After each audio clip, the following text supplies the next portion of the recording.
Tonight. First, our top story tonight. Nearly 150 people are dead, more than 400 injured tonight after explosions rocked rush hour trains in the Indian city of Mumbai. Authorities have launched a massive manhunt tonight looking for the terrorists who are responsible. This comes less than a week after authorities here in New York thwarted a terrorist plot to attack the PATH commuter train system in Manhattan. And joining us now with more on today's developments, former Secretary of Homeland Security Tom Ridge is back with us. Mr. Secretary, welcome back. Are we talking here about global terrorism, links there, or do you think it's more of India's sectarian violence, sir? Well, I think it's just another reminder that terrorism is truly a tactic, and the war philosophical war, the religious war between the Muslims and Hindu over Kashmir has been going on for 50 years, and regrettably they chose a target that has economic implications and it guarantees them mass casualties, and they did it and have been doing it for the past 50 years. You know, Mr. Secretary, we know that the 9/11 Commission members, Lee Hamilton, Tom Kaine, we know the President, we know the Treasury Secretary, we know that all of them asked in this battle that we're engaged in the war on terror, they all asked the New York Times not to disclose this financial program that had been effective for them as a tool in the war on terror, but they decided to do it anyway.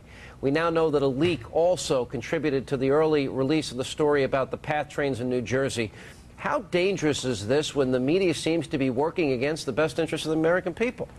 Well, sometimes you do wonder the need to release specific details about the kind of investigation or the kind of process we're using to try to identify terrorists and preempt their actions before it occurs. It's one thing to report, I think, it would not necessarily be news to the terrorists that we're looking for ways to identify them, and certainly looking at financial transactions is one of those ways. But when you identify the source and the means to the end, I do think it creates problems for our investigators. But clearly you would agree that when the government of the United States has a program that's working in this ongoing war on terrorism, you know, look, I could be as partisan, Mr. Secretary, as anybody here, but this is about our culture, this is about our children, our grandchildren, and their future. This is right and wrong to me. Well, sometimes you wonder whether or not, and I've read some interesting articles about it, whether they take it upon themselves to decide what our foreign policy should be and what we should do to affect that policy. And unfortunately, sometimes it affects in a negative way our ability to achieve the results we want, and that's greater safety and security for our country. But this was I would describe it, I know some people at a poll said it was treasonous. I would describe it as repugnant, arrogant, and immoral. What are the adjectives you would use? There are a lot of people that agree with you. You would agree with that?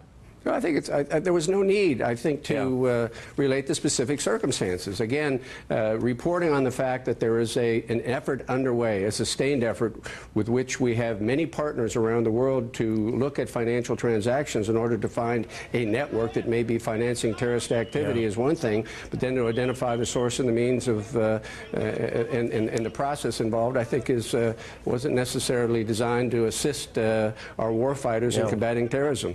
Let's talk about the latest missile threat with North Korea, Mr. Secretary, and the danger that this poses to the United States and the entire world.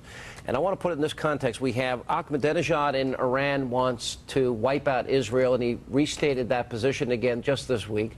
We have Kim Jong-il launching these missiles, defying the world community.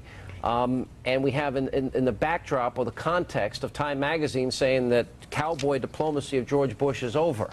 What are your thoughts? I mean, I don't see that George Bush has changed his ways in any way.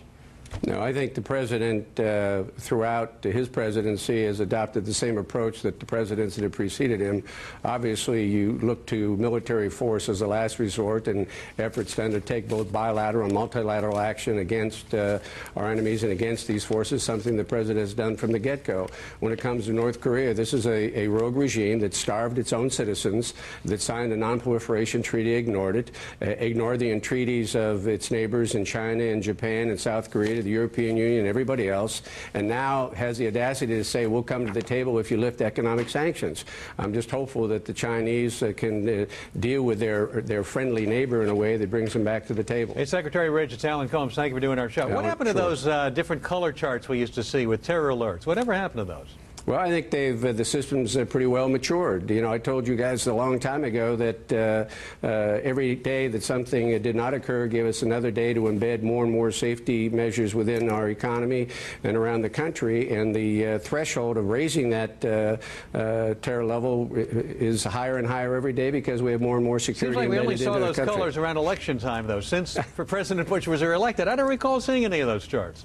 Well, you know, I think I had this interview with about this subject some time before, and I would dare say to you, Alan, that I doubt if any secretary for a Republican or Democrat administration would ever calculate the political, there would be no political calculation in the determination to raise the threat level or not. That's purely a matter of safety and security, and I dare say again, neither Republican or Democrat would abuse its authority or responsibility to do it any other way. The Daily News had a headline, "Terror Plot," and I heard a lot of people criticize the Times. Those same people did not criticize the Daily News about path trains in New York and New Jersey and a possible desire to flood the tunnels.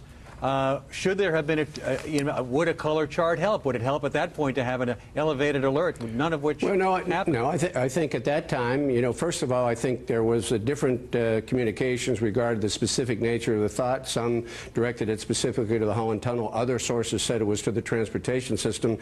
Generically, after Madrid, after London, after the reported 03 incident and the arrest in Miami, it's pretty clear that transportation systems remain a valued target, but the bottom line is that since September 11th and after these other incidents, the Port Authority of New York and New Jersey have done a rather remarkable job of embedding more and more security measures, including personnel and technology and surveillance, into the transportation systems. Given the ongoing threats, you don't need to raise it. Given the ongoing threats, some of which Sean just mentioned, and the continued threats against transportation systems, and the fear that a lot of people have, are we truly any safer, either globally in the United States or in the United States, than we were prior to September 11th? Well, clearly we are. That doesn't mean that we're so safe that we can guarantee that there'll be no attack on a mass transportation system. But just since September 11th, Congress has appropriated over $400 million to mass transit around this country. Cities have used some of their money from the Urban Action Program, the Urban Security Initiative Program, and the Homeland Security Grant Program. They've got more undercover police. They've got more uniformed police. They have additional surveillance. Look, this is one of the most difficult venues for America to protect against the suicide bomber, the means by which we saw them bring death and destruction in Madrid and London. But they have substantially ramped up security and ought to be commended for it. They just can't let their guard down. Mr. Secretary, thanks for being with us. Appreciate your time.